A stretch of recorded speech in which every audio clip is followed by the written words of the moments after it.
రైతు బంధుకు సంబంధించిన చర్చ లేదు, ఎన్నికకు సంబంధించిన చర్చ లేదు. అందరూ ఎక్స్పెక్ట్ చేస్తారు. విచిత్రం ఏమంటే ఈరోజు రాష్ట్రంలో పరిస్థితి ఏమంటే రాహుల్ గాంధీకి గాంధీ కుటుంబానికి ఈయనికి 1000 కోట్లు ఉన్నాయట ముఖ్యమంత్రి కాడ.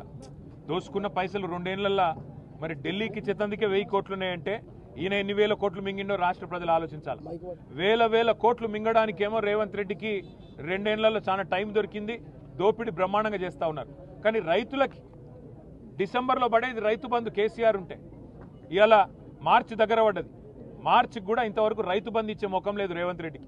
రైతు బంధు ఇచ్చే తెలివి లేదు, అట్లాగే యూరియా బస్తా ఇచ్చే తెలివి లేదు, కనీసం సోయా కొనుగోలు చేసే తెలివి లేదు, పత్తి కొనుగోలు చేసే తెలివి లేదు.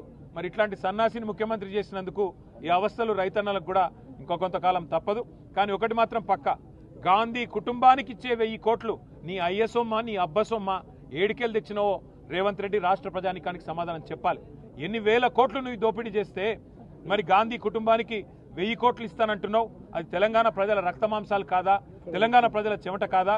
ఇక్కడి ప్రజల సొత్తు నువ్వు దోపిడీ చేసి గతంలో నోటుకి దొరికిపోయిన ఓటుకి నోటు కేసులో ఇవాళ 1000 కోట్లు అని చెప్పి ఓపెన్గా చెప్తుంటే మరి బీజేపీ ఏం చేస్తున్నది?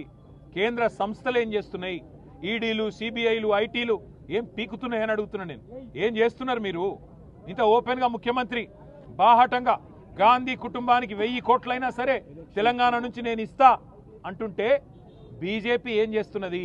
మీ ప్రధానమంత్రి చెప్పిండు కదా ఆర్ఆర్ ట్యాక్స్ వసూలు చేస్తున్నాడని. ఎందుకు చర్య తీసుకుంటలేరు?